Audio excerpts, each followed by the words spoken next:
20 Juli itu ada pertemuan PDI Megawati dengan Pangdam Jaya.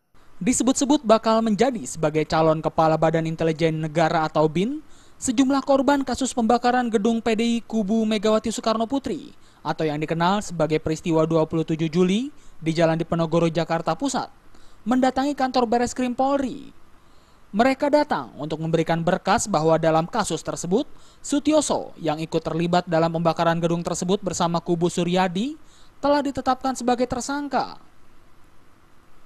Dari hasil penyelidikan Polri tahun 2000 lalu, telah diketahui keterlibatan dari unsur sipil dan militer sebanyak 32 tersangka, diantaranya Sutioso yang saat itu menjabat sebagai Pangdam.